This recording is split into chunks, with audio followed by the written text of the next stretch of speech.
चलो शुरू करते हैं हम लोग क्लास 19 शुरू करते हैं।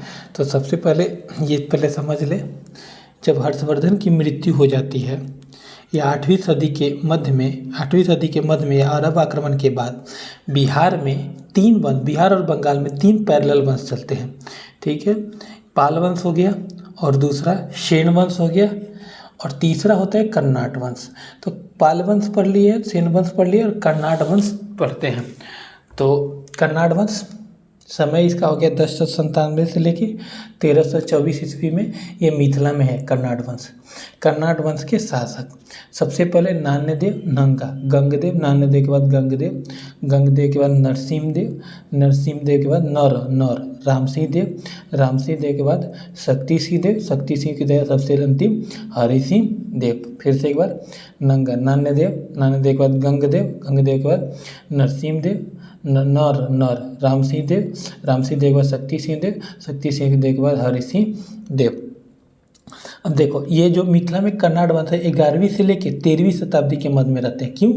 क्योंकि 1097 लगभग 11वीं शताब्दी अंतिम और 1324 लगभग 13वीं शताब्दी का भी अंतिम।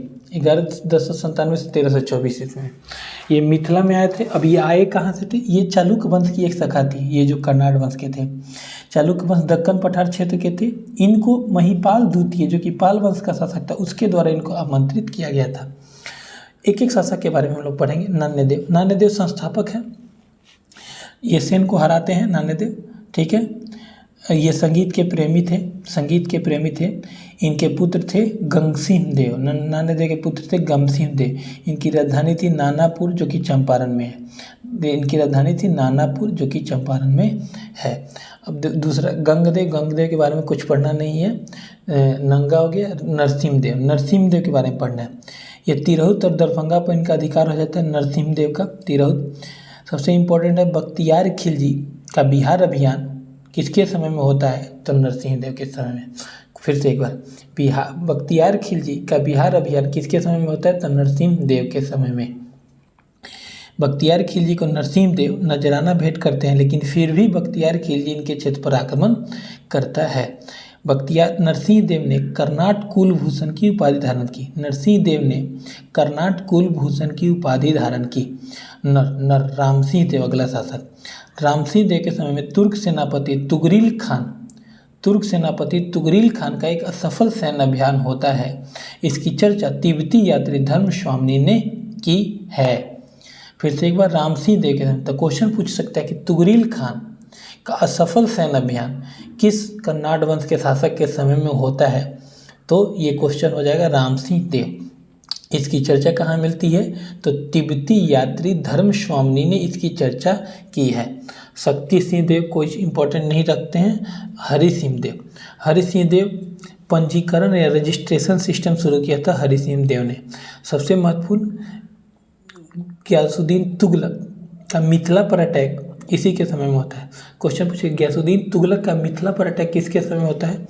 तो जीटी, गयासुद्दीन तुगलक के समय में। गयासुद्दीन तुगलक मिथिला पर अटैक किसके समय में होता है? जीटी, हरि सिंह देव के समय में। ये लास्ट शासक हो गए। हरि सिंह के राज पुरोहित थे वर्ण रत्नाकर के रचयिता ज्योतिरीश्वर। वर्ण रत्नाकर के रचयिता ज्योतिरीश्वर। अब देखो, जब कर्नाट वंश खत्म हो जाता है तो आता है ओई-निवार राजवंश 1353 से लेके 1526 ईस्वी तक। 1347 ईस्वी में वो खत्म हो जाता है। 1324 ईस्वी में वो खत्म हो जाता है। फिर वो आता है 1353 से लेके 1526 ईस्वी तक, मुगल के समय में तक। उत्तर बिहार में मिथिला पर ये शासन करते हैं। ओयनियर राजवंश भी कला विज्ञान के संरक्षक थे। तो ओयनियर राजवंश कहाँ शासन करते हैं, ये ध्यान देने वाला बात है। ठीक है, मिथिला पर। कर्नाट राजवंश की राजधानी, ठीक, चलो। सबसे पहले राजधानी नान्यदेव ने नानापुर बनाई थी, जो कि चंपारण में थी। पहली राजधानी थी इनकी। मुख्य राजधानी की अगर बात करते हैं तो सिमरावगढ़, जो कि इंडिया नेपाल सीमा पर है और आज के टाइम में नेपाल की नगर इकाई है सिमरावगढ़। दूसरी राजधानी दरभंगा भी बनाई थी कर्नाट राजवंश ने राजधानी। अन्य राजधानी की अगर बात करते हैं तो कमलादित्य या कमला थान जो कि मधुबनी में है। अन्य राजधानी कमलादित या कमला थान जो कि मधुबनी में है। दूसरी राजधानी दरभंगा होगी। मुख्य राजधानी पूछेगा तो सिमरावगढ़ हो जाएगी। और नान्यदेव ने नानापुर बनाई थी। बिहार में इस्लामिक शासन का प्रसार, बख्तियार खिलजी के बारे में पढ़ते हैं। कुतुब उल दीन ऐबक के जनरलों में से ये एक था बख्तियार खिलजी। ठीक है, इसने नालंदा, विक्रमशिला और उदंतपुरी विश्वविद्यालय तीनों पर आक्रमण किया था। तीनों को क्षतिग्रस्त किया था। नालंदा विश्वविद्यालय कहाँ है? बाड़ागांव नालंदा में है। इसकी स्थापना कुमारगुप्त ने। विक्रमशिला विश्वविद्यालय की स्थापना धर्मपाल ने, ये है भागलपुर में। उदंतपुरी विश्वविद्यालय बिहार शरीफ में, इसकी स्थापना गोपाल ने। उदंतपुरी विश्वविद्यालय बिहार शरीफ में, इसकी स्थापना गोपाल ने। बिहार को जीतने वाला प्रथम मुस्लिम बख्तियार खिलजी। बिहार को जीतने वाला प्रथम मुस्लिम बख्तियार खिलजी। बख्तियारपुर शहर की स्थापना कब की इसने? तो 1198 ईस्वी में।